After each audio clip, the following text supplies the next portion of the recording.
This podcast is part of the Batman Universe Podcast Network, hosted by the BatmanUniverse.net. Check out everything related to Batman and the entire Bat family at the BatmanUniverse.net, including news and original content related to comics, movies, television, merchandise, video games, and more. Also, check out some of the other unique podcasts that TBU has to offer. Consider supporting this podcast by becoming a patron on Patreon. Even $1 can go a long way in supporting this content that you enjoy. Look for a link over at the BatmanUniverse.net to offer your support now. And now, on with the show. Hello, everyone, and welcome to Robin Everyone Loves the Drake Comic Podcast. I'm your host, Rob Myers, and this is an intro into the show for me to be able to say Merry Christmas. So, knock on wood, this show should be out December 25th. So this is our annual, I'm doing air quotes here, Christmas show. It kind of technically is, okay, it's technically not our Christmas show. This is our end of the year show. And the idea was to do a full-blown Christmas show that we have done previously. And what this is just actually a conversation of Terrence and I.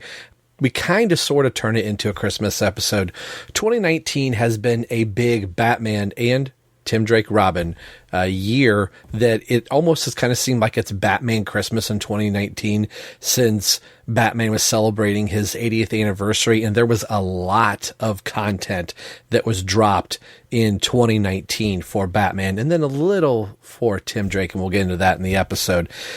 There was so much. We had notes, and Terrence and I were just kind of bouncing back and forth.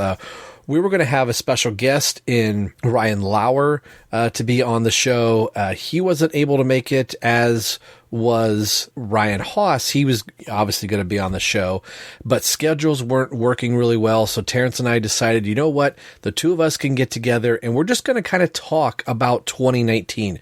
So this will kind of suffice to say to be the Christmas episode, but typically I try to find a Batman and Robin and hopefully a Tim Drake Christmas story to do. And unfortunately, we just didn't have the time to put one together. But the conversation you're going to hear with Terry and I, as you know, he is going to be come to know by, you'll hear that in a little bit in the show, that this was just us taking a look back at just all of the stuff that had come out for Batman. And I can't even believe that I forgot to mention this. And if it's in the show, then silly me. You know, right now it's December 23rd as I'm trying to wrap the last few gifts for my wife, and I just had my niece's birthday. So it's crazy as we're coming down to the final stretch here. So I'm trying to get this podcast edited for you. So on your way to grandma's house, hopefully you're listening to the show, or maybe you're listening to it after all the presents are over and after all the kids have passed out from all the chocolate that you gave them. But I think I forgot to mention the 4K release for the Burton and Schumacher movies that Fathom did in, I believe, April and May, where they were putting out the, Batman 89, Batman Returns, Batman Forever, and Batman and Robin in the movie theaters. And Terrence didn't get a chance to see any of those in the theater, but Ryan and I did. But because Ryan wasn't on the show, I think I forgot to mention that. So I'm at least saying that right here, that I had the chance to be able to see Batman and then Batman and Robin, but due to the times that the other two films were out, I wasn't able to get to see them. But I think Ryan saw all of them in the theater. But anyway, it's as you can tell, I'm a little scatterbrained in this episode, just trying to get things ready for Christmas. And hey, Christmas is the most wonderful time of the year. It's also the most stressful time of the year. So we wanted to give you something for the very end of the month to get us into 2020, which that sounds really weird to say. But this is going to be our Christmas / end of the year, the conclusion of the 80th anniversary of Batman and the 30th anniversary of Tim Drake. And yes, there are some 30th anniversary things out there for Tim Drake. They didn't have the official banner, but how cool is it to know that next year in 2020 is the 80th anniversary for Robin? Yes, it's primarily the 80th anniversary for Dick Grayson, but Robin as a character. So that's Dick, Jason, Tim, Steph, Damien, Helena, Earth 2 Robin. It's going to be an awesome year next year. So we're going to go right from Tim Drake's 30th anniversary to Robin the Boy Wonder's 80th anniversary. So I'm going to quit blathering here because I've got to edit all this together. So we're just going to call it our Christmas episode for 2019. And let's just cue the music right here and we'll go right into Robin Everyone Loves It.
The Drake Comic Podcast. I'm your host, Rob Myers. This podcast is brought to you by the BatmanUniverse.net, your home for all things Batman and Robin, who is celebrating Batman the 80th anniversary this year, and we're in the month of December now, so I think some companies we'll get into a little bit later are going to continue to celebrate the 80th anniversary of Batman a little bit, and of course, for this show, more importantly, Tim Drake is celebrating 30 years, and again, we're at the very end of Tim Drake's 30th anniversary. But you can find us on the Batman Universe podcasting network, BatmanUniverse.net, and then we're also part of Batman on Films podcast network at BatmanPodcastNetwork.com. So you can get a hold of us over there, and we're on all the social media outlets, Facebook, Twitter, and Instagram. Just search Robin Everyone Loves the Drake, and more importantly, I think we're most active on Twitter at ELTD Podcast. With me on the show tonight is Terry. Terrence, how are you doing today? Or there was a little story here, so we're just going to awkwardly segue this in there. How are you doing today, Terry? Yeah, pretty good. Merry Christmas, Rob. Robert, Merry Christmas. Robbie. I heard you, I think, refer to yourself as Robbie one time, as like talking about being a little kid. Did your mom call you Robbie growing up? Or? Yeah, that was something that my dad's, I think, college roommate was named Robbie, so they, as try to be official, they wanted to do like Robert, and they said, oh, depending on how he is as a kid, he'll either be Rob or Robbie. So Robbie stayed all the way, so my mom would fill out all the school information. This is Robbie, blah blah blah, for everything for school. And I got to be in junior high, I think like 7th grade, and I'm like, can you please stop putting Robbie on all of my school information? Yeah. I'm getting called, is Robbie here? And my mom was like, well, you're in 7th grade. You could fill that stuff out yourself. Yeah. So from like that point on, I was like, it's Rob. And then I got to junior high, or got to be a junior in high school. And I thought, Robert sounds more official. So I want to be called Robert. And about 6 months of that, I'm like, this is stupid. Just call me Rob. That's what everybody calls me. Yeah. But when you hear, depending on what time frame people know you as, they might call you Robbie, or like, oh, you must have been elementary school friends, or my nieces and nephews call me Robbie, or if I'm in trouble with my mom, I'll hear Robert. So I guess it depends on who and what circles you are. When somebody hears you called a different name, they're like, Robbie? Why are they calling you Robbie? It's like, oh, it's a long story. Yeah, my mom always called me Terry unless I was in trouble, and then she used Terrence and my middle name. Oh, yeah, yeah. Terrence Michael, get over here. I'm like, oh, I'm in trouble. Yeah. I'm in trouble. Yeah. No, I changed it on Facebook, but I really don't care either way if people call me Terry or Terrence. Growing up in school, elementary school, there were 2 kids with the name Terrence, and my whole family called me Terry, so the other Terry, he was Terrence and I was Terry, and that kept it straight for the teacher. But the first day of 6th grade, I was sitting in math class, and there was a new student, and she was fairly attractive, and I was like, whoa, it caught my attention. Oh, look at that new student, who is she, because I lived in like a small town that didn't really get new people. Like if somebody left or somebody came new, that was like a big deal. Oh yeah. A lot of kids I came in first grade, and I was like the new kid. There were kids who from kindergarten to 12th grade, like the same group of kids all the way through. So I was like, oh, who's this? And now I guess alphabetically, her last name started with an F. So she was called in the roll before, I can't speak here, the roll before me. And they're like, oh, what's your name? And she's like, actually, the teacher called the name out, Teresa. And she's like, oh, but call me Terry. I go by Terry. And I'm like, oh, crap. I can't be Terry. I can't have a girl's name. Like, this is a girl. So when the teacher got to me, and she's like, Terrence, I'm like, yep, I go by Terrence. Yep, that's good. But then the other Terrence, like, teacher started calling me Terrence. And he's like, but he's not Terrence. He's Terry. I'm like, shut up, man. That's a girl's name. Shut up. There could be two Terrence, right? And then... But then when I got older, like, it was kind of nice before we had cell phones and caller ID, and we could see who was calling. When the phone would ring, back in the old days, kids, we didn't know who was calling. It would just ring. It was like exciting, like I'm going to answer it. But I could always tell if it was like a telemarketer or somebody, because they'd be like, "Hello, may I please speak to Terrence?" Or if it was a family member, they'd be Terry. So I'd be like, Terrence, I don't know who that is. You got the wrong number. Some creditor trying to like hunt me down. For, you still owe 15 payments on those Batman comics. Like, nah, not me. I don't know who you're talking about. That was Terrence. Yeah. But but either way, I don't even know where I'm going with this story. But yeah, either way, I don't care. It just, I think for jobs and stuff on the resumes, you have to put your full name, and then you get Terrence, and then it kind of sticks. And then I don't even know how I started with the Bat fans as Terrence and not Terry or what. I don't even know, but it just kind of stuck. But I don't know. I've been thinking about those Batman shows a lot after you played the clips for the 100th episode. Yeah, that was pretty cool. So yeah, it's kind of funny how bad we sounded back then. It's like the audio and everything was awful. Yeah, yeah. So it's just one of those things that going back through some of that stuff and pulling some of those audios for the 100th, I would go, man, I don't know how we made it to 104 episodes. I don't even know if I mentioned it in the opening. This is episode 104, which this is our annual Christmas episode, and every year I've been kind of finding little things to, all right, this is Christmas related. Hey, here's the DC Holiday Bash that happened to have this Christmas story. I think it might have been a year ago, now, that I was like, hey guys, I found this Tim Drake story. It's like 4 pages long in this obscure DC holiday book. And then we've done Sleigh Ride, and I know that's a favorite of yours. So maybe at some point we'll have to revisit that, since I had done that show solo, to get some of your take on that. Sleigh Ride is my favorite Joker story. It's my favorite Tim Drake story, and it's probably my favorite Christmas comic story. So that checks all the blocks. So or buttons or whatever you want to check. So anytime you want to do Sleigh Ride, every time Rob's like, oh, we got to do a Christmas show, I think Sleigh Ride. Let's do Sleigh Ride. And I can never remember what issue of Detective Comics it is. It's like 826 or 8. It's something in the 800s, but I think it was part of the Paul Dini run. Yeah, and it's a one shot. It's just a one issue thing. But man, I love that issue so much. Yeah, and that was such a cool thing. And by the way, this is going to be the theme of the show, being that rather than trying to find some Christmas thing, I feel like this year for 2019 has just been like Batman Christmas with a little bit of Tim Drake sprinkled in, but it's been a Batman year, just constant 80th anniversary stuff in the form of like bobbleheads and books and movies, and then all these different anniversaries rolled around. So what we're going to do on this episode is just kind of go back through 2019 for Batman, and then some of the little Tim Drake things. There was no Tim Drake 30th anniversary logo on anything, but there were some milestones. So I've just got some loose notes here. So while you're driving on your way to Grandma's house, or you're waiting for your parents to wake up on Christmas because you're up too early, maybe listen to this show and maybe you'll get some other Batman stuff out of it. But let's start with the namesake of the show. And there wasn't a whole lot of like official things that are coming out. Some might be dumb lucked.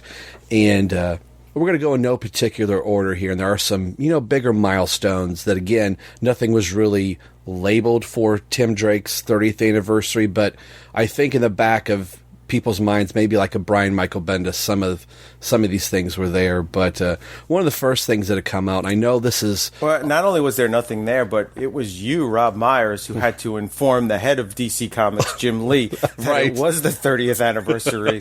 And if you don't believe me, go back to the YouTube video of the convention was that in Detroit? That was in Detroit, yeah. Yeah, where you said that to him. He's like, oh yeah, that's right. Wow. So yeah. Yeah, and I think that audio excerpt from that, I think I put in the 100th episode of the show so you could hear. I always like to say that's my interview with Jim Lee, which is really just some knucklehead raising his hand to ask two questions for it. But something I know that you've collected a lot of, that you mentioned on the show, are the Funko Pops. Now, before we start talking about some of these, what was the last pop you bought? Or are you kind of in a holding pattern with your pops? Do you buy any more of them, or are you just kind of like, hey, I got too much and I'm paring down?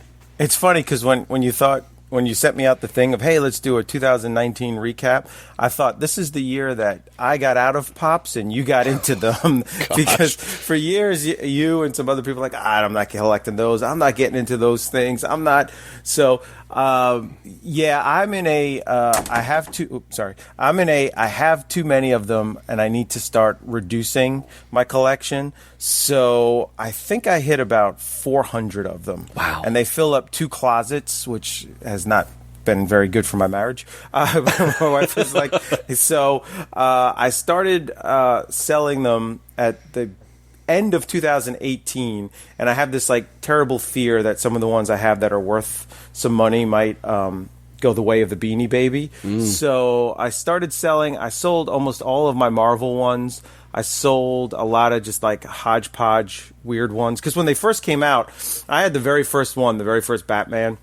Oh yeah. And I think I had said this before, but I saw them when they first came out, and I was like, nah, these aren't for me. I'm not going to collect them. And a student of mine gave me one as an end of year present, and I was like, oh, okay, well, I got one.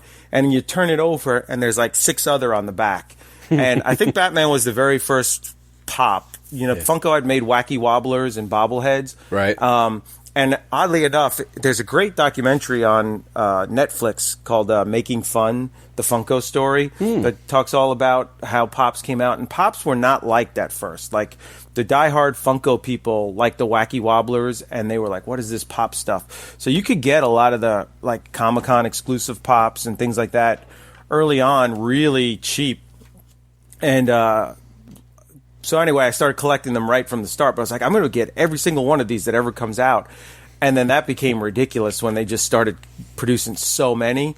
So I had like a lot of like hodgepodge weird ones in the beginning, like Back to the Future, that they only made a couple. So I sold most of those, and I still have most of the Star Wars and almost all of the DC comics. So maybe I'll sell some of those. So anyway, long story short, I only purchased 2 Pops this year, and one was the 80th anniversary Batman with the purple gloves, first appearance, because I'm basically a sucker with anything with the purple gloves. And the other one was, oddly enough, a Catwoman that I added to the order to get free shipping. So there wasn't really anything that special. But I know you've been going crazy with them. Yeah, now, before this, I think Ryan was on the part of like, I'm not collecting them. He didn't like the sizes or anything like that. So I think we would even try to talk him into like, hey, there's some cool stuff. I bought, being a drummer, I bought the 2 Kiss Pops that were out. And I only bought the Peter Criss or i.e. Eric Singer, however you want to get into that debate. So I've got a couple on my drum kit or whatever. Thought, okay, that's pretty cool. I'm not going to buy all of them. Of course, I bought any of the Robin Pops that I saw, and just a few little different Batman Pops here. There was nothing that I felt like, oh my gosh, I got to get every single pop.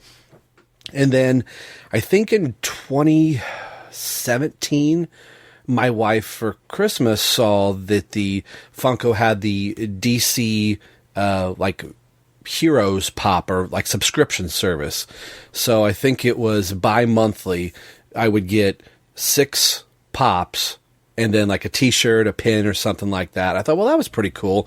So my pop collection grew grew a little bit over 2 years. I think I got into the subscription service right about the time that it was ending. So I had just a smattering. I probably had 15 to 20 pops, probably in total from the 2 subscription services and then just a few other random ones that I had. I thought, okay, that's pretty good. And then the 80th anniversary of Batman hit, and then I was like, oh, is this what pop cocaine tastes like? Do I have to get them all. I've got to collect all of them. So it's so addictive. And the thing about pops is that that dilemma for toy collectors, do I take it out of the box? Do I not take it out of the box? You can take these out of the box and put them back in. And as long as you don't, mangle it with your crazy man hands, right. You get the best of both worlds with it. So yeah, it's tough. It's tough. Yeah. And there's no real, they're not glued into the cardboard or the plastic where you got to destroy everything.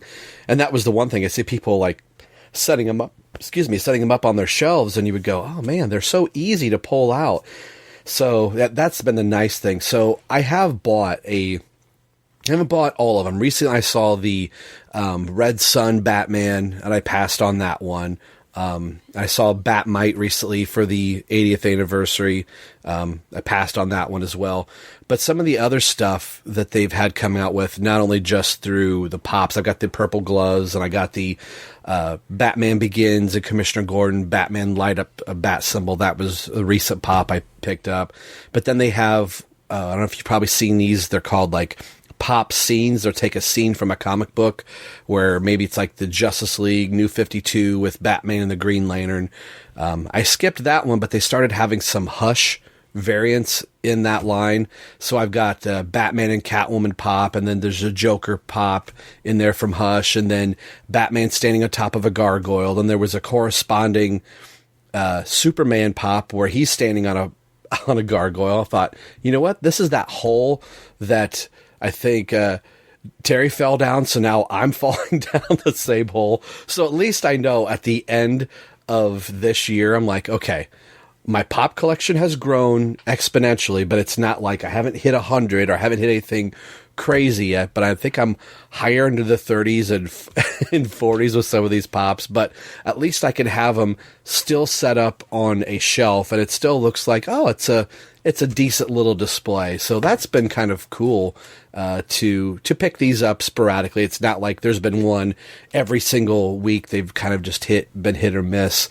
And it was really interesting watching this pop craze go. I think you could probably speak on this. I think there was a point where they were just going to be special to begin with. They weren't going to release a bazillion of them, and their features were like no mouths, just black circles for the eyes. And then as things started going, then the head started, like the first Robin I have, the Tim Drake Robin, his head doesn't turn, nothing moves on him at all. And then you started getting into the bobblehead versions, and then eyes that started squinting, and then things with like the Joker, he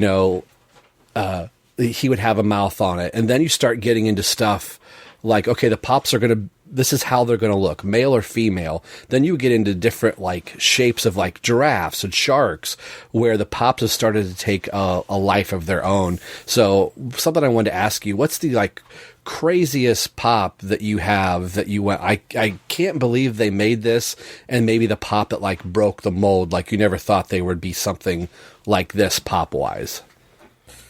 Yeah, I know the bobbleheads are, the Star Wars are bobbleheads, and that has to do with the licensing with like Lucasfilm. And now that they're owned by Disney, I thought maybe it would go back to the solid, because I don't really like the bobbleheads. The Marvels are bobbleheads too. The craziest ones that I didn't have, but like are crazy are, from the movie, like A Clockwork Orange. Wow. Like so originally that was like the most rare pop you could get, because I think they made 8 or 9 of them. And if you've never seen the movie A Clockwork Orange, that main character gets arrested for doing something quite outrageous and horrible, sort of, to have it in like a doll form. And some of the horror ones, like Freddy Krueger and stuff, are kind of funny. But I guess they made 8 or 9 of them, and then they lost the license. Like, the license never went through, so they never sold it. But the owner gave those away to some people. So then those became like super rare to get, and they were going for thousands and thousands of dollars. Yeah, I don't know. Gosh. I can't think of like what's the craziest. There's a lot of ones that come out that I thought were like really obscure characters that I would never expect in like a mainstream toy. Mm-hmm. Like, I know you got from the collector's thing, like Disco Nightwing.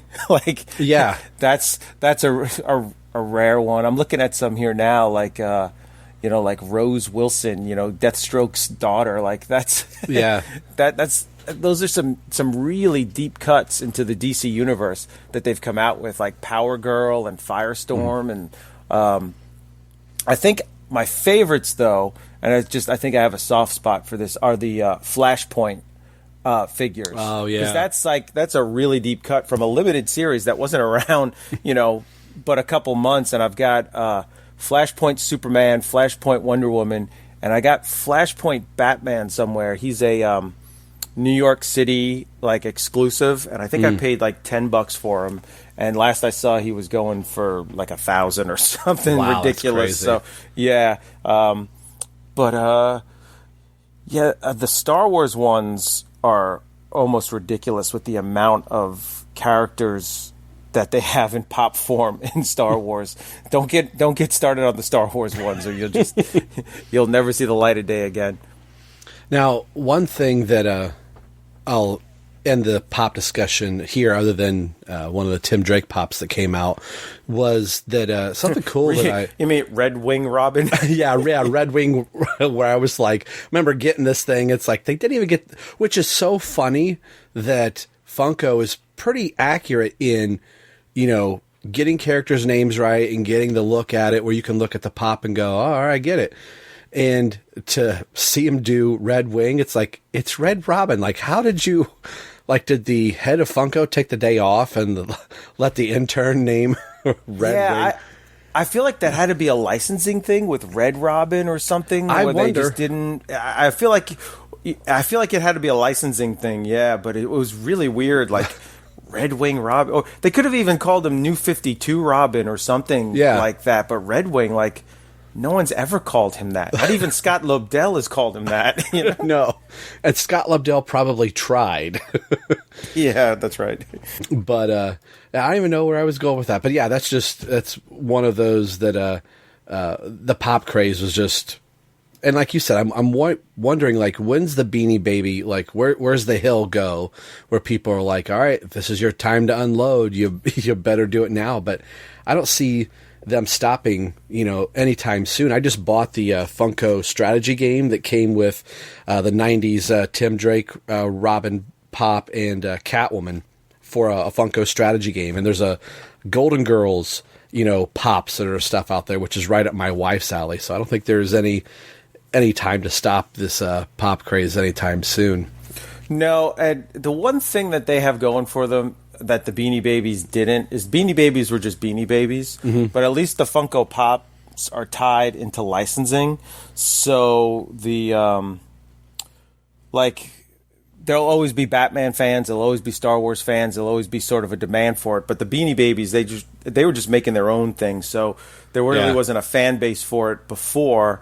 My fear with the Funko Pops is there's they increase in value because they stop making them, they vault them. Right. So I'm worried about, like if Funko's bottom line, they need some money, so they start re-releasing pops that originally were higher value because they were in the vault, then I could see the whole thing crashing. But as long as they keep that integrity of, this pop is no longer produced, you can only get it secondhand, then I think the value should hold. But like everything else, there'll be dips, and right. You know, people will walk into rooms filled with Pops and realize, oh my God, what have I done? I need to sell these. So, you know. Oh, now I know where I was going with that last little bit. Something that if you follow your Instagram page, something that you do for school, you have a tie that you're going to wear, and then a various pop, which I always think is cool. Like sometimes the pop directly ties to the tie and maybe the subject matter that you're talking about, and then sometimes it's just a pop and a tie and then whatever it is. But you'll do that through every single school day, and that's just really kind of cool. Every morning as I'm getting ready, I'm like, oh, I wonder what kind of pop you have going up today. Like, where did you start doing that?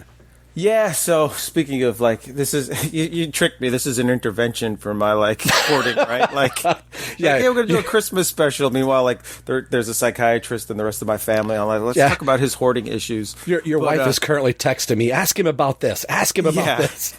I need closet space, damn it. All right.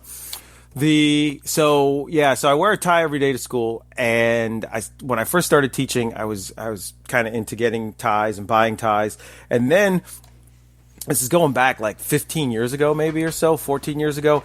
Amazon, I guess there was some kind of clearance or something like that, but this company called Wild Ties with Amazon did a huge clearance sale, and they were selling ties for $1 and $2, just like getting rid of them, and they were all like wacky ties. Like it wasn't just like a standard like tie you'd see a lawyer wear or something. Like they were like weird ties with like lobsters on them, or you know, like just bizarre stuff. But you know, I teach middle school kids, so they like that stuff. So I think I bought about 40 or 50 ties, and it really only came to like $30 or $40. Like it was really cheap. So then I started to have a lot. So then I was like trying to mix it up so I wouldn't repeat the ties. So I would kind of like cycle through the ties and wear them all before I repeated a tie. And then I ended up just getting more and more, and people give them to me as gifts, and people buy them for me. So I ended up having enough where I could wear a different tie every day of the school year, 180 days, 180 ties. And I keep getting more and more. I haven't bought a tie in years, but people give them to me as gifts.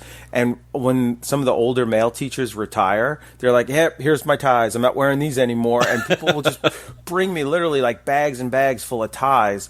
And they know I like the cartoony Batman, you know, Simpsons, you know, Disney ties and stuff. So they're all ties like that.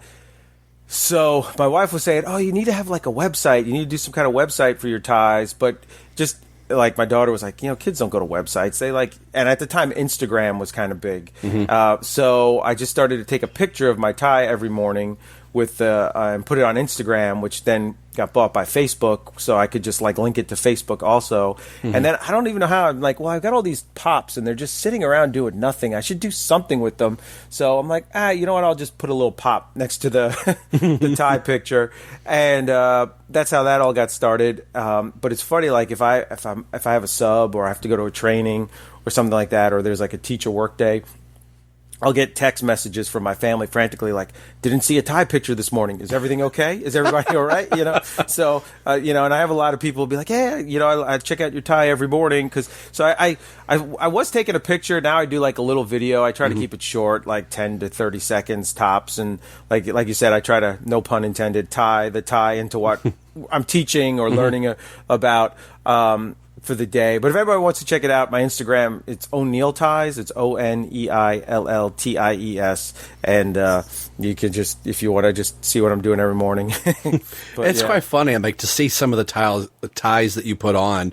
Like, oh, we're talking about, you know, Rome, and you'll have this, you know, really gold ornate tie, and then there's a pop that may have nothing to do with it, but it's got a lot of gold or yellow or stuff. I'm like, wow, that's a lot of thought. But I thought if you're anything like I am, I'm like, all right, grab a tie, grab a pop, boom, here it is. Yeah. If it works out, great. If it doesn't, but I think your tie's usually pretty much on point with what your school lessons are. So I just wanted to give a little tip to the hat, and that is a part of my morning. It's funny, though, because the kids are good on it too. Because sometimes I'll just grab a tie in the morning and I'll put it on and be like, "Yeah, I got this tie. I've got no idea what it has to do with Cleopatra, but that's what we're learning about." And then some kid will be like, "Well, but because there's red and blue in it, and you mentioned this about her, that ties." I'm like, "Oh wow, that's really good." And then the second period, I'm like, "Yeah, I wore this tie because the red and the blue mentioned these," but so sometimes the kids come up with it better than I do. Yeah, right. Well, let's go through a few more things here for Tim Drake. One of the things that came out that I want to call shenanigans on DC, I think I've said it a million times that, Lonely Place of Dying is my favorite Batman Tim Drake story. I think you and Ryan have both said that's, one of your favorites as well. So I wasn't buying a lot of these in trade. The Batman Cape Crusader Volume 2 came out in February of this year, and the tagline for this book is, here's the, issues that it covers, and here, the many deaths of Batman were in this issue, and the number run, a big selling point was, year 3 is being collected in this, and it's the first reprint since it came out, so it's first reprint in 30 years, but the other thing that was supposed to be in here was The Lonely Place of Dying.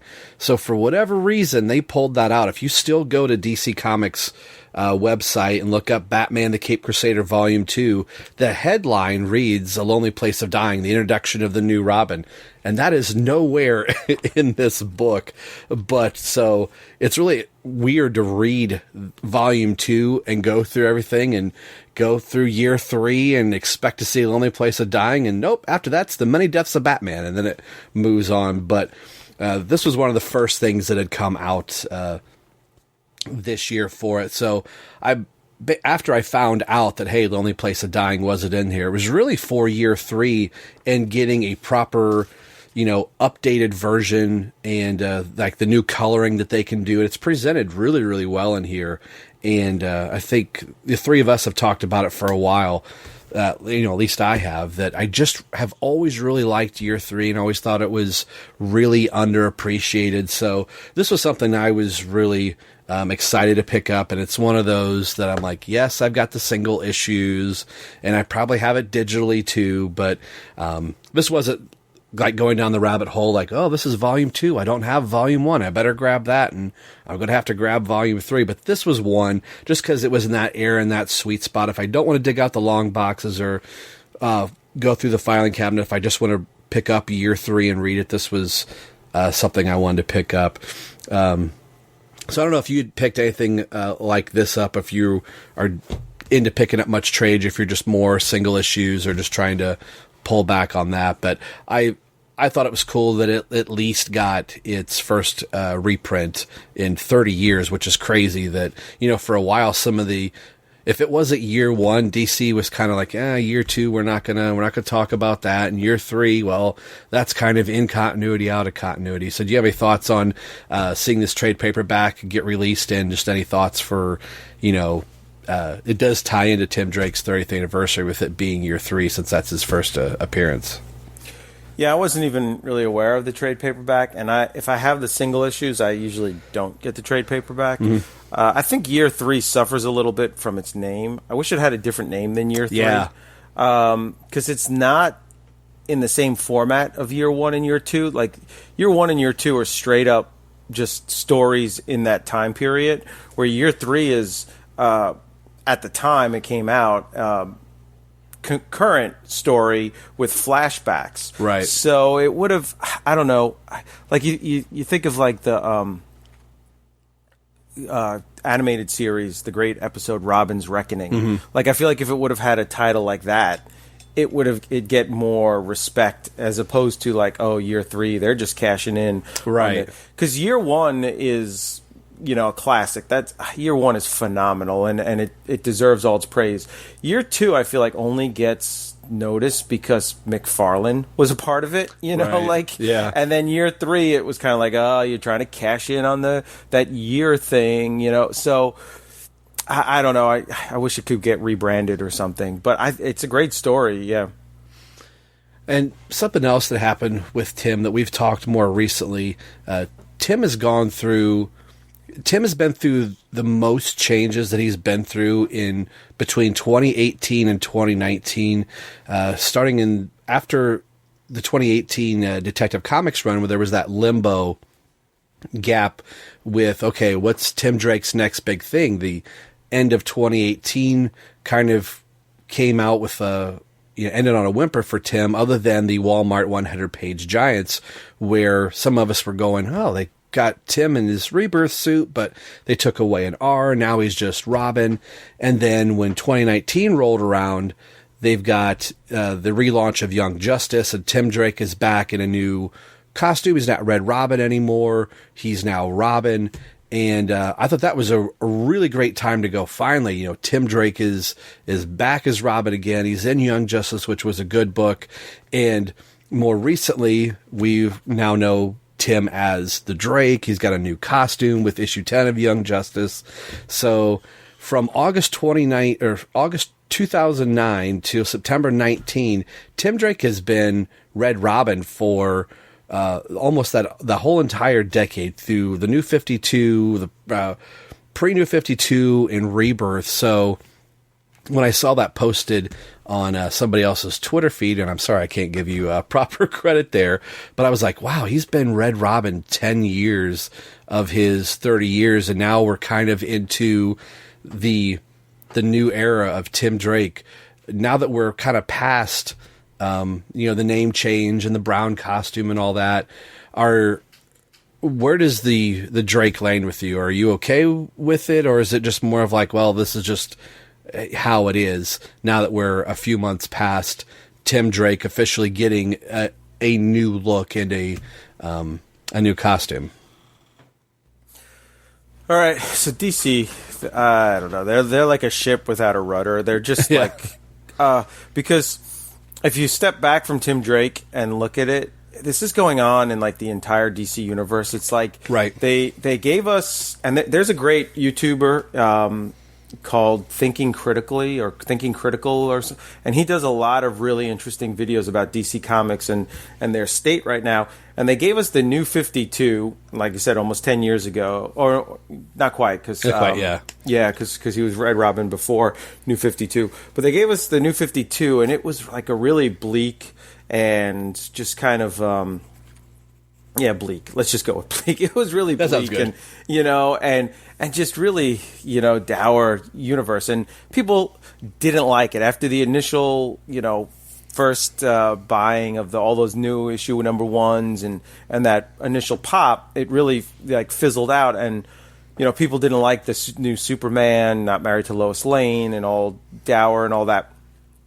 So what do? They come out with Rebirth. They say, well, we made a mistake. We want to bring back the positive. We want to bring back what people like. And people loved Rebirth. We saw Tim Drake reborn in, basically his classic costume, eventually dropping the red and the other R.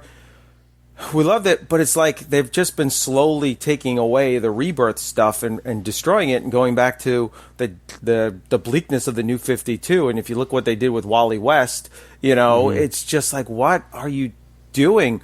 So I feel like that's kind of like Tim Drake's just kind of indicative of what's going on in general with DC Comics, where they're just... It's like, here's Rebirth, here's all you want. Now we're going to take it away and give you back to what you don't want, So that's what's kind of annoying. Like, don't give us Tim back in his costume that we want and back just to take it away within the matter of, like, we're not even at issue 10 of Young Justice, and that right. was the Brown Bomber, like his name Drake doesn't really bother me. I know some people are really annoyed. When I saw the movie Iron Man for the first time, and but that's like 10 years ago now, right? Like even more, maybe 11. I'm sitting there, and at the end of the movie, when Tony Stark looks at the camera and is like, I am Iron Man. Sorry, spoilers there, but you did have a decade to go see it, right? Right. I remember being shocked at that, but I also remember having this feeling of like, something's going to change. Like, something's changing. Like, the whole secret identity thing worked in a time before cell phones and video cameras and all these things that we have today, but really, like, the idea of a secret identity just doesn't really hold weight in 2020. and going forward. So now we see Bendis is taking away Superman's secret identity. So the Marvel universe, the cinematic universe, I don't know if anyone in that has this really truly secret identity, right? Like, Spider-Man kind of sort of does, but more people in his close-knit group and family know who he is. And although, again, spoilers, the end of Far From Home. Did you see the Actually, I just bought it on Black Friday, and I haven't seen it yet. So I've managed to hold out this long. All right. Well, spoilers. The ending of it, he may not have a secret identity. Yeah, so. I've kind of put again. That's one of those things, like you said. Well, you've had a decade to see the movie, and I'm like, it's been out for a while. So at this point, just going on Facebook to see. My dad's new lawnmower. It's like, hey, Spider-Man's secret identity. I'm like, ah. Yeah. Well, and, Dick Grayson, everyone knew he was Nightwing in Forever Evil. And then all of a sudden, somehow, Spiral could just brainwash the entire planet, and that's okay. Yeah. And we don't know. So anything can be retcon.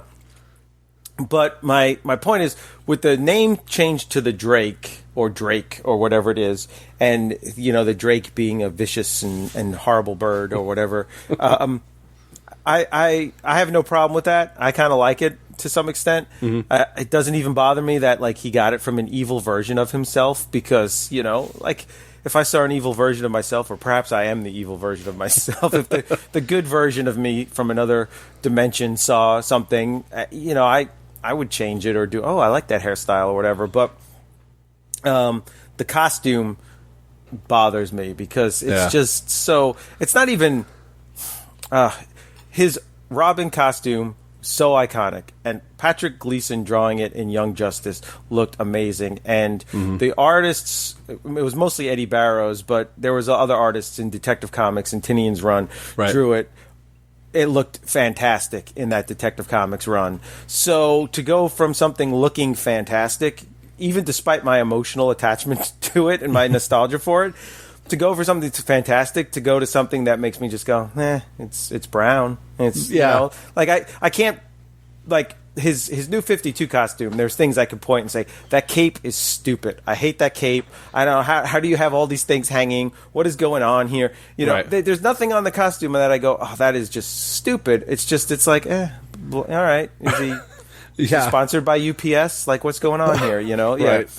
Looks like he's, a NASCAR driver, and that's his suit, and he drives the UPS car. Yeah. What do you think about the name? Has the name grown on you, or are you still like... The name doesn't bother me so much, and I think what really kind of swayed me towards it is the comment you had made on the 100th episode was, it's going to shine light, and people could say, well, it's going to give out his secret identity. I mean, like you said, Bendis is doing the very same thing with Superman. And if nothing else, I think it's more... We're looking at as real world for Tim Drake, and I'm looking at it more as real world for us. Anybody that's in the know of comics is going to see Drake, and they're instantly going to go, Tim Drake. They'll know who that character is. It's a good selling point for the character. Even if there comes a Drake comic book, we're going to know, hey, this is the Tim Drake book. If he was the Sparrow, somebody would have been like, Sparrow, who's that? Oh, that's Tim Drake. They would have went, oh. So that's kind of where I landed on it. And reading the most recent issue, which I think is 11, he still sounds very much like Tim Drake. Bendis is still writing a very solid Tim Drake, and I'm like, all right, costumes could change. You mentioned the disco collar for Nightwing. That didn't last all that long, and over the course of time, people just kept tweaking the costume and tweaking it till we wound up with the costume for Nightwing now. Even they changed the color in the New 52. Instead of black and blue, it was red and blue. Now he's back to, now he's Rick Grayson, but, eventually, Nightwing is going to come back around. So I'm kind of thinking the same way for Tim. I think, okay, if this is going to be his new code name, I don't see, another artist getting the costume and going, all right, we got to streamline this a little bit. So, who knows, 10 years from now, what Tim's costume is going to look like. Or, Andy DiGenova said it on, I think, episode 94, 95, something like that Tim seems to find a way back to the Robin moniker. So, who knows? But so let's shift gears from going from Tim Drake's 30th anniversary to Batman's 80th anniversary. We could be here all day trying to talk about all the things that was happening for Batman's 80th anniversary. One of the big ones that, as far as comic books go, that I don't think the three of us really had the opportunity to talk about, I think we've talked about, privately through text messages and stuff, was Detective Comics 1000. What did you think of Detective Comics 1000 overall? Were there stories that you like? Was it a little lackluster? I think for me, the Action Comics 1000 was a better, well put together book than what Detective was.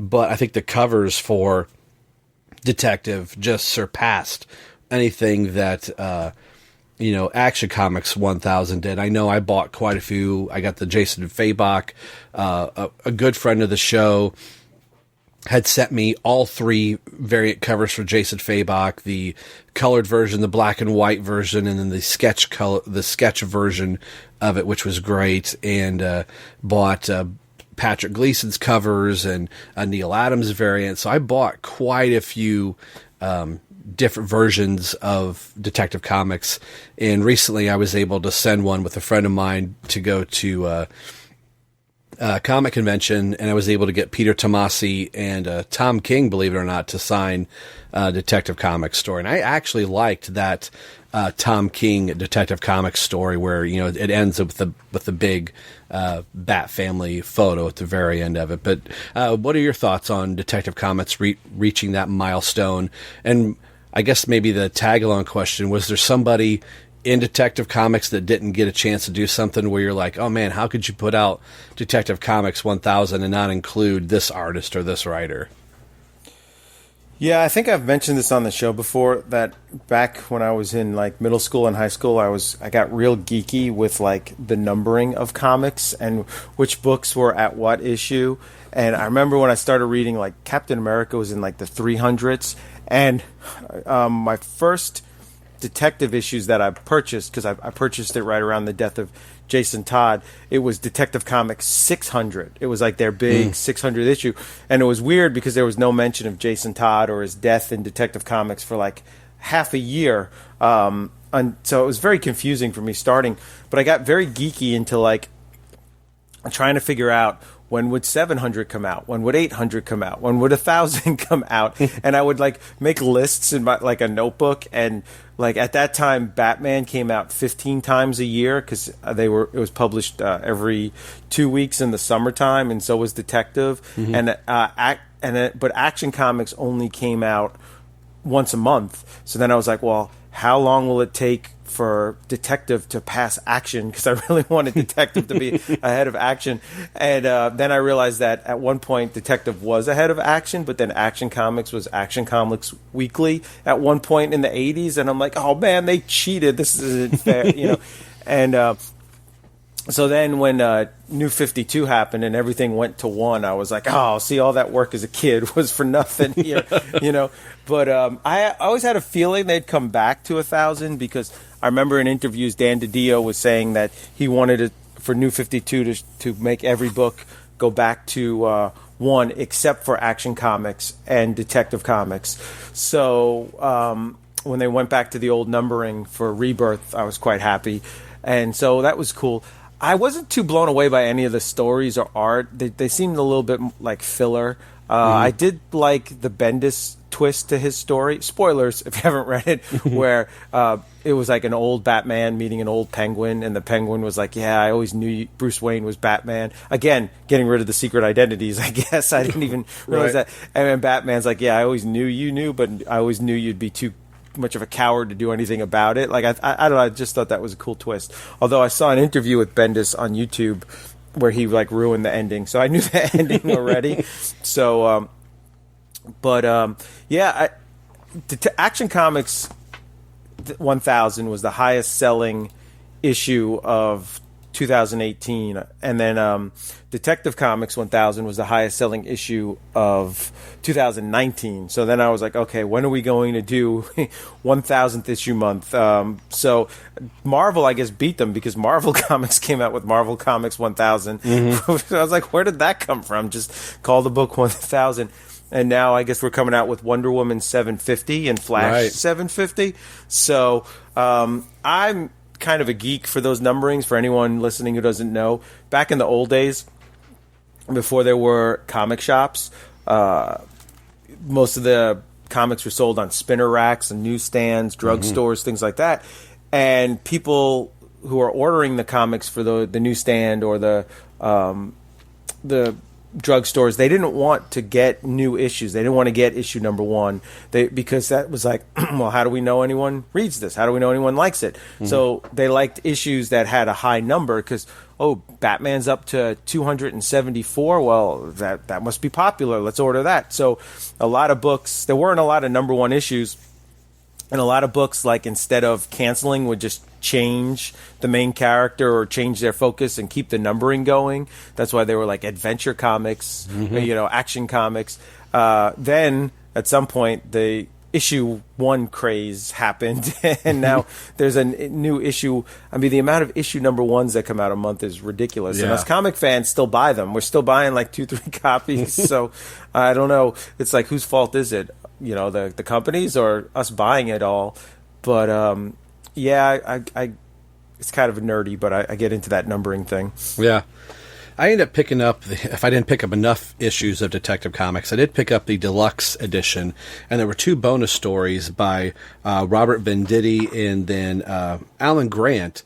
And the Alan Grant one is a anarchy story with pencils by Scott McDaniel, and that's actually a really good story.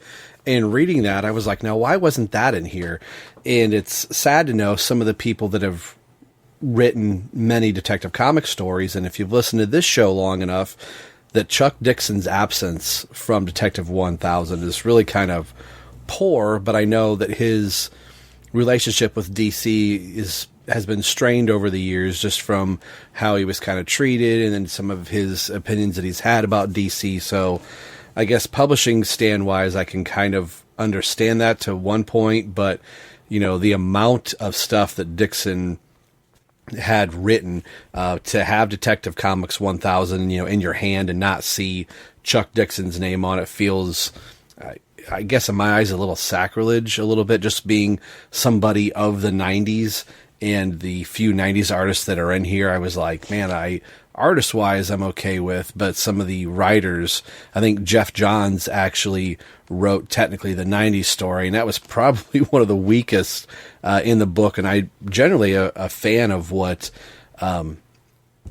Jeff Johns writes, but that story just seemed so over the top, and I'm also a fan of Kelly Jones's art, which, he did the art in that, and his art in that issue was just really kind of crazy and bonkers. So Detective Comics, I think, was just a good landmark just for being the 80th anniversary, but I think it could have, I felt like it needed another once over, a second draft maybe to kind of really bring out some of the A-listers. It was almost like, well, hey, we've got this book, let's get it out there and do the cash grab. But I'm glad it reached 1,000, and I wouldn't be surprised if, as Superman and Batman get closer to their 1,000, if we don't see a numbering change again. Yeah. Oh, you might have to edit. I was going to say something. Okay. Now I completely blanked on it. Crud. What we're talking about? Chuck Dixon, Detective. Yeah. Oh, okay. Now I got it. Okay. Sorry about that. No problem. You can edit that out or you can leave it, and people can know I've, not the best memory. You mentioned Robert Venditti's story. Yeah. I didn't tell you that I met Robert Venditti at a comic book signing, and it was so sad. I'm laughing, but I'm through tears. Like, what is Deadpool saying that one part in the movie? Like, oh, yeah. Fake laugh to hide real tears or something. So... The comic book store that Ryan and I have talked about a lot, Ultimate Comics, was hosting Robert Venditti signing, but they have 3 stores in the area. So there's like 3 different cities around here. So they have one store in Durham, one store in Chapel Hill, and one store in another city called Cary. So I went to go see him at the Cary store, which was the last signing of the day. Mm-hmm. So I think the turnout for the first two stores were pretty good, but the last store, it was kind of a smaller turnout. I think the fans went to the more popular stores earlier in the day. So I was in like third in line waiting for him to come. I think in total there might have been 15 people to see him. Oh, no. And the Hawkman had just come out. So I think Hawkman's up to issue, 17 now? Something like that, yeah. So this is probably like a year and a half ago. So they have this big Comic-Con put on by that store. So they had a big sign for behind him to take picters, but it didn't have his name. It had Gerard Way's on it. Because I guess Gerard Way was their big get for the Comic-Con. So it's come see Gerard Way. So Vendetti shows up and he's signing behind a big sign that's not even for him, right? There's only 15 people. So I was I already had purchased Hawkman #1 through my subscription. So I bought the alternate cover for it, so I could have him sign that. And they were also giving away a free mini poster with him to sign. And so I'm well, I haven't read this yet, so I better read it. And so I'm reading the book, and I'm all right, well, let me figure out something cool that happens in the book, so that way when I go up there, I'll be oh, hey, I really like this scene in the book. And so if he shows up, there's only 15 people. He's behind the Gerard Way thing, right?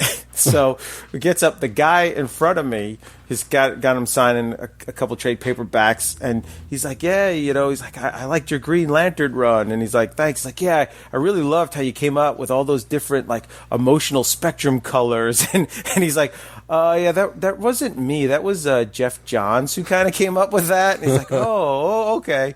So then I come up and I'm oh yeah, I really like this. I forget what I said, but this one scene in the book that was really great in Hawkman #1. He's yeah, I didn't come up with that. The artist came up with that. I was oh, okay. I'm well, thanks for signing the book, and so it was kind of. But he was actually a super, super nice guy and a super, a good sport about the whole thing. But it was just oh, I felt bad for him. Yeah, I've always liked the stuff that he's done. I don't think he's ever. I don't mean this with any disrespect, but I don't think he's ever written anything that's been super in the zeitgeist of getting up to a Jeff Johns or a Jim Lee. I think he's one of those writers that has just steady work. It just kind of seems to bounce around from book to book. And I don't mean that in a bad way, but really hasn't had this big, huge storyline that just kind of sweeps, across comic fandom. But maybe there's something to be said about just somebody that just is constantly just the hard traveling hero, for, lack of a better thing to say, to piggyback off somebody else's work. Yeah, it's like a Doug Munch from the 80s and 90s, just turning out every month. It's a solid issue, yeah. Yeah. Well, speaking of issues and kind of tying into Detective Comics 1000, I buried the lead with saying I got Tom King to sign Detective Comics 1000 and this blank Batman cover that I've been getting a whole bunch of signatures on the past 2 years. One of the last times that you and I had talked about Tom King, I think, and Justin Kowalski had pointed it out, you guys really need to, give King a chance and to read. So I think I said before on the show, I think I binge read 30 issues. I was so far behind on Tom King's run. And now we're into the City of Bane. And if I have my issues right, is next week the final issue of King's run, or is that in 2 weeks? I can't quite remember. I have no idea, but then it's going into the Batman Catwoman #1 at some point. Right. So I have no clue, yeah. And then Tynion's going to take over the Batman run immediately. I think there's maybe one filler issue, then Tynion will start over. So now that we've kind of read a good chunk, and you were just saying right before, you're now into the City of Bane storyline with the acetate cover, and I got my comics just out of hand, and I'm frantically trying to go through my comic app to see which issue that is.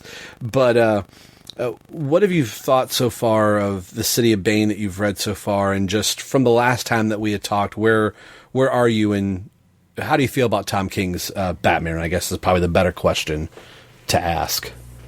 So the last issue I read was issue 82, which has the, I guess, acetone 82, cover, where it looks like Bane destroying the city, but then when you move the cover, you see the second cover that shows Flashpoint Batman as the puppeteer over Bane. And I have to say that I was not a fan of King's run, but I have, to this point, now it hasn't finished, and I always believe you shouldn't judge the whole thing till it's finished, but as to this point, I have really enjoyed City of Bane. As have I. And it's cleared up a couple of things that I didn't like about his run so far, so I don't know if that was intended, like, all right, I'm going to annoy the audience with this, but then I'll pay it off here, or if he was responding to criticism and be like, oh, I need to fix that. So one of the things that I didn't like was Bruce Wayne punching Tim Drake in the face, right? Same here. But he clears that up, saying, spoilers, all right, that was a signal, that is a language that they use, that he knows if they're being watched, that he's got these communications with people. And I think, like, well, really, is punching in the face the best communication? Like tap the cow 3 times and swipe your knee like a baseball sign, to the hitter. Right. But then again, that doesn't really have that impact. Like when you're reading it, you're not going to go, oh my gosh, Batman just touched his cow 3 times. Like but like, why the heck did he sock him in the face? The whole, like, it was on a boat, it was on a street, it was on a boat, it was on a street. That was just annoying the crud out of me. But I felt the payoff, again, spoilers, when they're on the beach and they're like, it was on a beach. If you've read the story, you know what I'm talking about. Yep.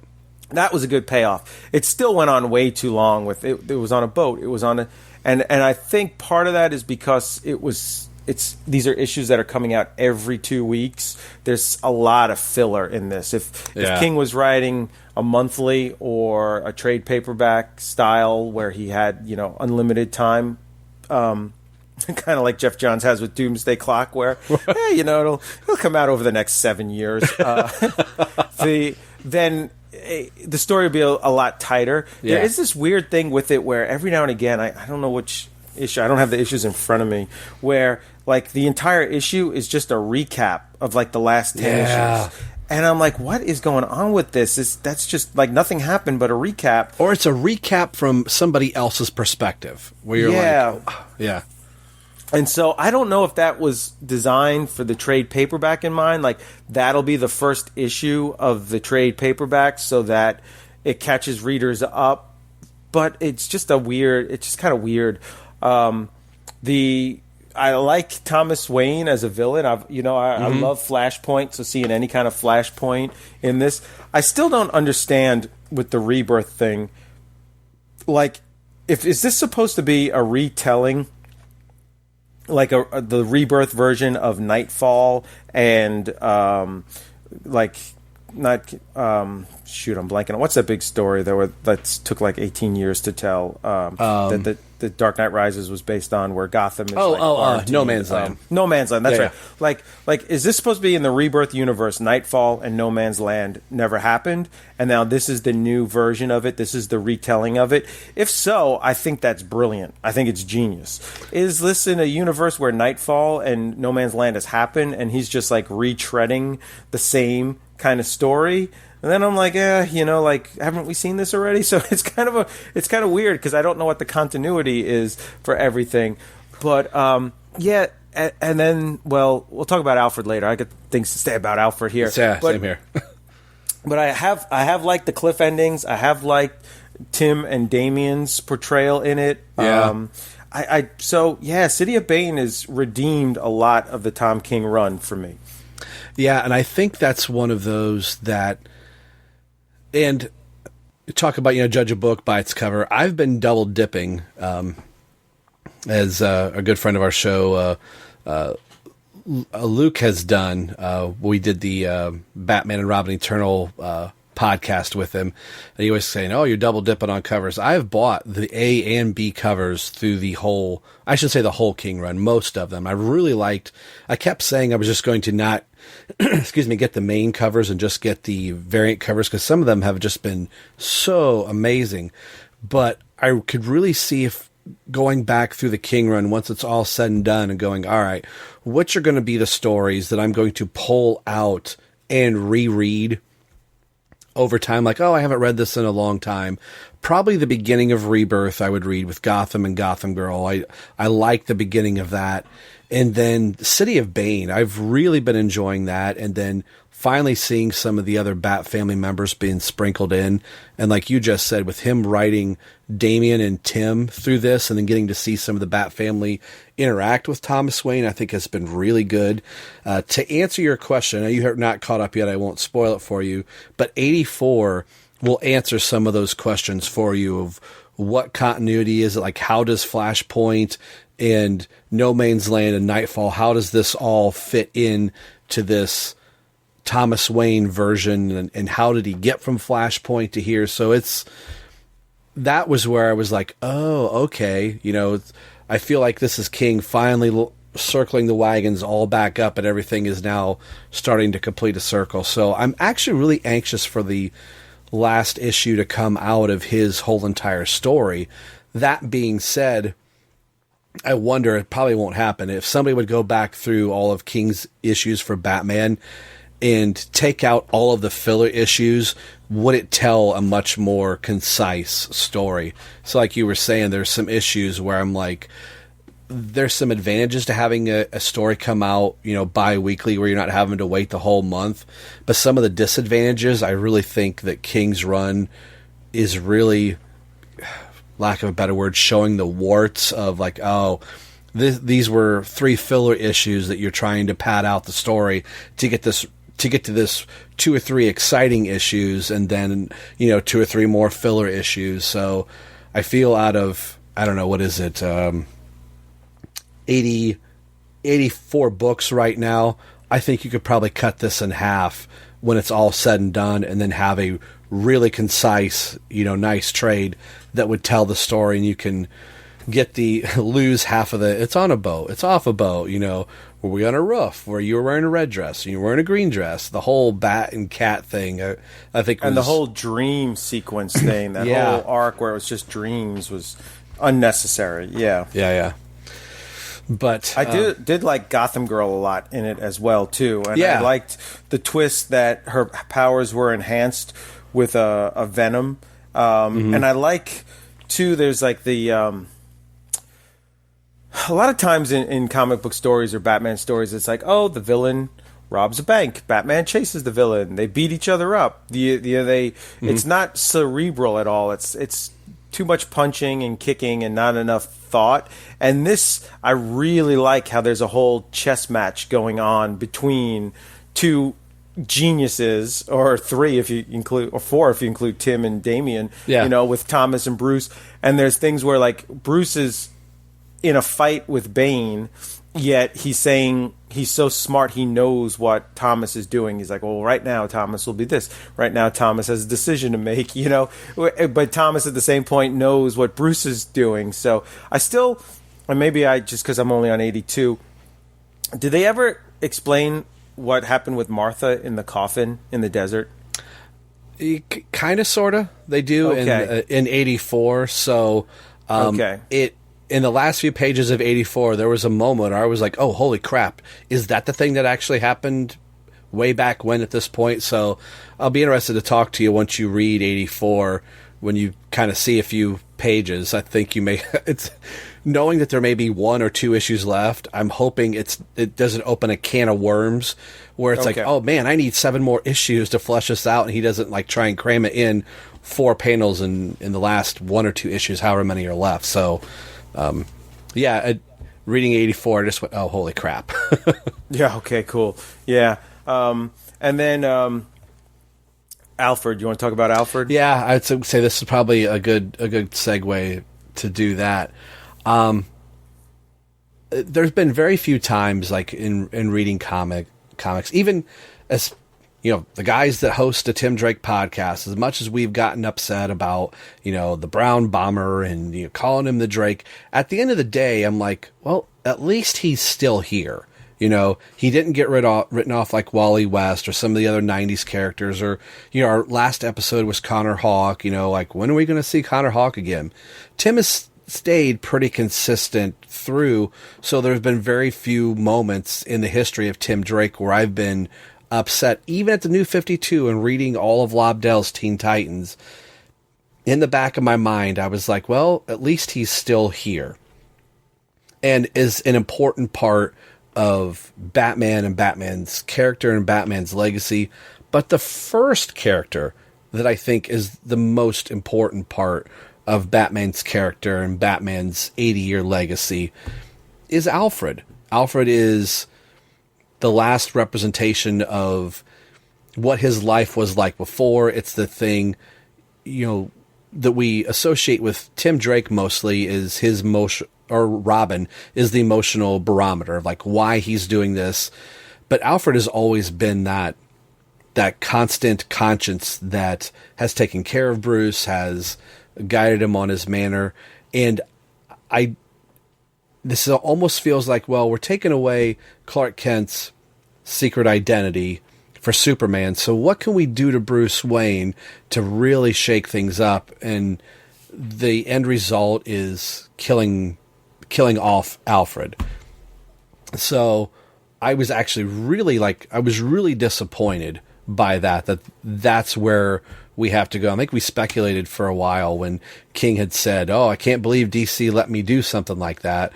I think we were thinking, they're going to kill off Bruce Wayne again. And then here we are. I think that the whole killing off characters thing has been done to death. I would almost rather it had been like, Nightfall, where Alfred's like, I can't continue to do this anymore. I can't, almost like in The Dark Knight Rises, I can't watch you do this, and Alfred gets fired or leaves. But to kill off a character like that, you said previously, I don't think there's any specks of blood that are going to get caught in Superman's cape that we're going to put around, and wondering like, all right, is this something that's going to stick for another 20 years?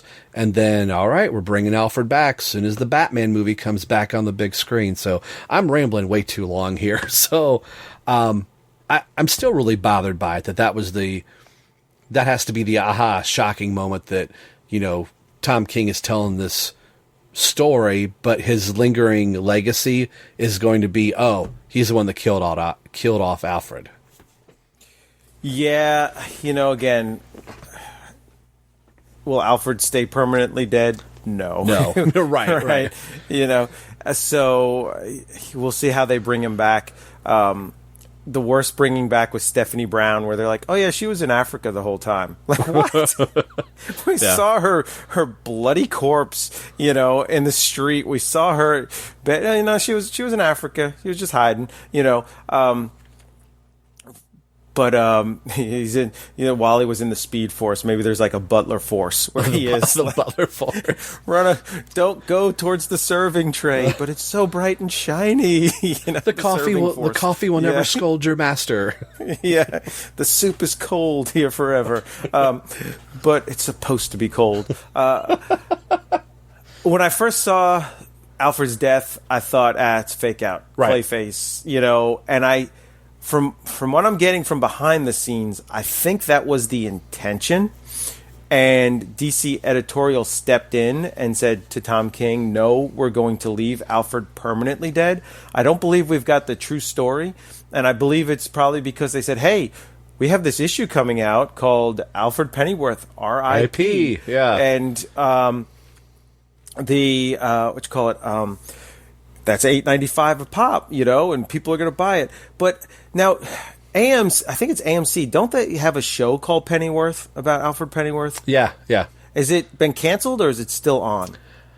I don't know. My brother-in-law has watched it, said it's a very good show. I think it's, I don't know if it's AMC or it's Flixer or something like that. Somebody's got it. There's too many of these things. I'm such an old man. I'm like, too many darn. It's like my grandfather when he would complain we got 35 channels on cable. When we got cable, my day we had ABC, NBC, and CBS. I can't keep track of all these channels. That's how I am with all these streaming services. Right. Like, I can't keep. Back in my day, we just had one cable box, and that had all the channels on it. So I can't keep track. But I thought it would be odd that they would kill a character that would have its own series. I wonder, since Pennyworth, if it's not been canceled, since he's like young in that, it's pre-butlering days, just before he got the serving tray accessory, that they may bring him back in a younger form somehow, like, to coincide with the show. But it kind of annoys me if editorial stepped in and just said, no, we're going to keep him dead just for profits and things like that. So it does seem kind of a stupid death that, like, Damien would do that, and I guess they're trying to spin it that Alfred sacrificed himself and it was this noble death, but I'm not buying that. And I've heard some people who've, posted some things about people who have taken their own life and how there's nothing noble in it and things like that. So, it just kind of, the whole thing just kind of annoys me with the way it happened. So, I'm hoping there'll be some twist where he was never really dead all along, and Batman knew that, and then that'll like make everything else be okay. So that's what I'm thinking on. Yeah, it just sounds like DC Comics probably this time next year. I think the landscape of the comics and who's under the cowl and who's Superman are going to be completely different. Who's Wonder Woman? There's rumors that we're going to get Luke Fox as the new Batman. And what do they call it? G5 or something like that? G5 or something like that. Yeah, and they're going to redo what I heard. Sorry to interrupt you there. No, go ahead. I heard is they're going to completely redo the line where every character will be a different person in that character, but then there'll be like the classic versions as well at a much higher price point. Mm-hmm. And everything that I'm hearing is making me think it's going to be a huge disaster. And not to be doom and gloom, but there's just a lot of behind the scenes debate about what the future of DC Comics will be and what it'll look like now that they're part of AT&T, and will AT&T just, I don't know, just like do a hatchet job through the comic books, and just take all the intellectual property. And I don't know. The future of DC Comics is a big, giant riddle or question mark. Right, right. And it's not an easy riddle to solve like the ones Jim Carrey left in Batman. I remember seeing, a Batman Forever being like, these are really simple riddles. Right. It's not really that complicated, So, I don't know. But we'll see Alfred again. That's all I know. Right. Yeah. Well, this was our attempt at a Christmas episode, but I think this was more just like a discussion for 2019 and some of the things that have happened. We've had, Batman Hush be animated. Me being a big action figure collector, Mattel released their final wave, and it was a Batman 80th anniversary wave that you could buy all 6 figures and put together Killer Croc. We got Red Robin, Red Hood, and Nightwing, Dick Grayson Batman, Katana, KG Beast. I can't believe I'm looking at a KG Beast action figure on my shelf. I never thought. And hey, sorry, I'm going to interrupt you. You can leave this in the podcast. I got to run and go do something that'll literally take 3 minutes. Do you want to talk about the Mattel's 80th anniversary and your Bat Family Q Master statue? Yes, I will do that. And I will be right back. All right. So enjoy. And this will be interesting when I listen to the podcast and be like, oh, yeah, I didn't hear that part. So, all right, I'll be right back. All right. And now, a moment with Rob. So some of the things that I know Terrence and Ryan weren't picking up, being just a big action figure collector, and I started to buy some statues, not some of these big, huge, gigantic $1,000 statues that I'd be looking at my wife and go, oh, can I get this Nightfall Batman? How much is it? $1,000. No. All right, so let's do some other stuff here. But the Q Masters Bat Family statue is probably the most adorable thing, and I think I posted this on Twitter, and there's going to be a second statue that's going to go along the line. So if you haven't seen it, go to the Instagram page, and you can scroll through Twitter and Facebook as well, and I've put pictures up on it. But Instagram is the best place to go see pictures of the statue. It is Batman with his Bat Kids and all of the main principal figures. And I know Donovan Morgan Grant has talked about, missing from the statue is Cassandra Cain and Stephanie Brown. But the main core characters being Dick, Tim, Damian, Jason, and Barbara, all reimagined as little kids in their superhero costumes, a la their rebirth. So you've got Tim Drake as Red Robin, who's missing a tooth, which I think is just absolutely adorable. And just the way that they're positioned on Batman. So on Batman's right shoulder is Dick Grayson. He's just kind of hanging out there over the shoulder. And the artist, it was a really cool interview, and I'll try and find the interview where he talked about why he positioned all of them.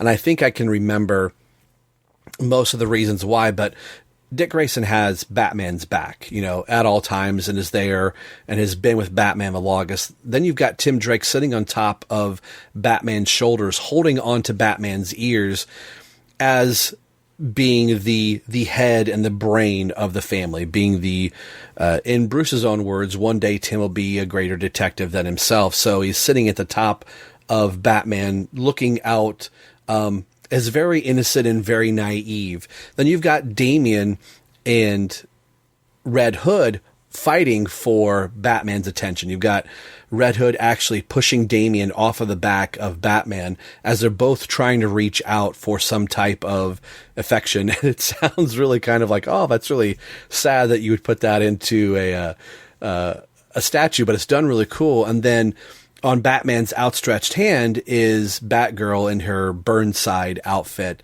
and where he has probably the most delicate member of the Bat family at the palm of his hand, and at his left hand, or since Dick's on his right hand, is, the other part of his computer organization network. So just a really cute, adorable statue. I want there to be a comic series based off of these Bat Kids. I think it's the coolest thing. And for, my wife, go ahead. Kind of is, if you've ever read, it's not in existence anymore, but Little Gotham. Yeah.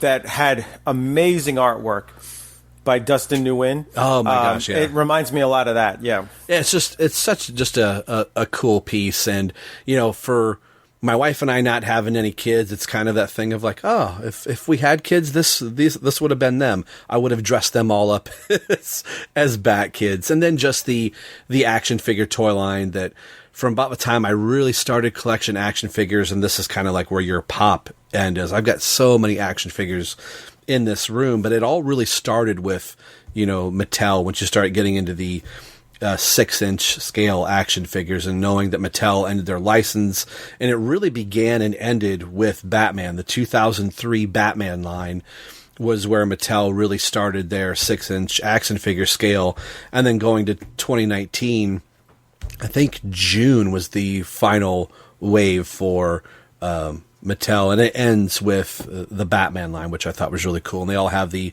80th anniversary sticker on them. So just as far as collecting, there's been so many things that, we could spend another 12 hours on the podcast talking about just all of the, you can go into a Walmart right now and find Batman 80th anniversary stuff, and talking about Alfred. In January of next year, there's going to be an Alfred Batman 80th anniversary pop that comes with Wayne Manor. So there's just a ton of stuff. So it's just been like a Batman Christmas. It didn't matter if you were reading comic books, and we'll get to the last thing in just a second. Movies and video games, which there's a potential this month we might finally get the announcement of a new Batman Arkham game.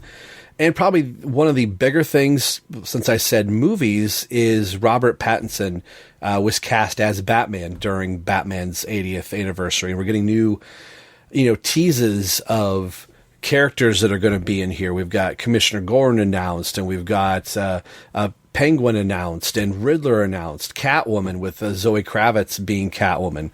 I think this movie is really going to turn out to be something different and something interesting, and hopefully it's going to be something really cool, and it's a different take on Batman. And I'm telling you, Terrence, and didn't Andy Serkis get cast as Alfred too? That's cool. Yeah, Andy Serkis as Alfred.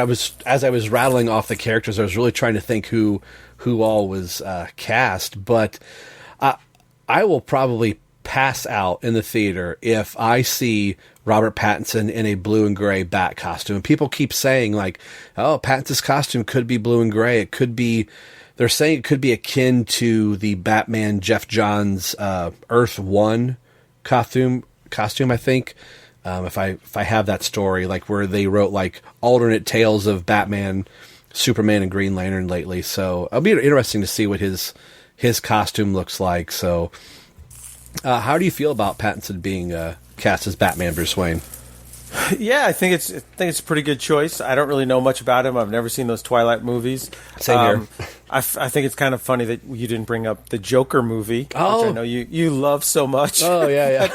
I haven't seen it yet. I know you haven't either. So, but I'm glad it did well. Oh, it's me not too. really my cup of tea. I don't Same think here. I'll watch it on DVD at some point. But hey, I'm glad it was a success and not a huge failure. And it sounds like the director would like to do sequels and more. I'm not really sure how it ends, so I don't know if it lends itself to a sequel. Same here.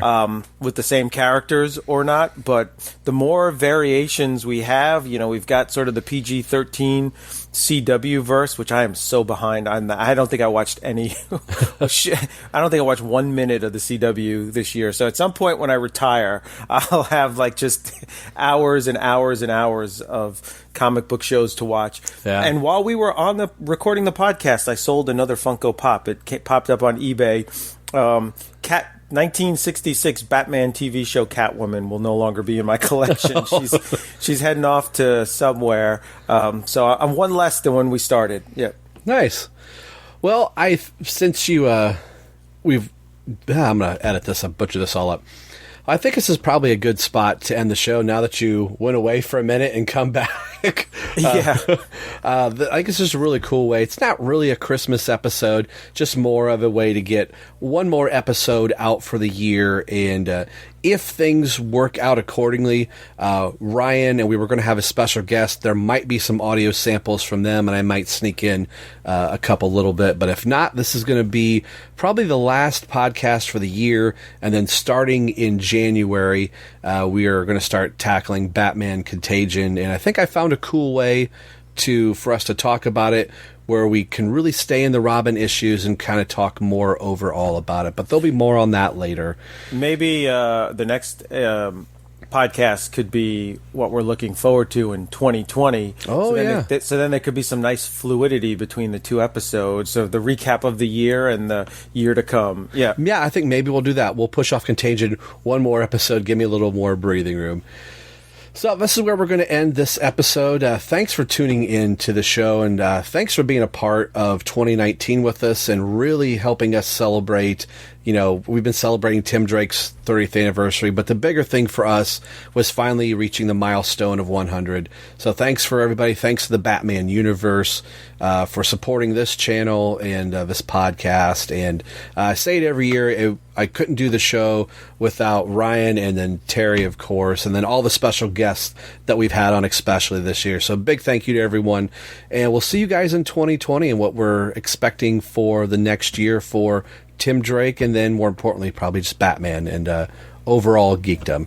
So on behalf of Terry, this is Rob. You've been listening to the BatmanUniverse.net, and more importantly, you've been listening to Robin. Everyone loves the Drake. We'll see you on the next episode. Take care.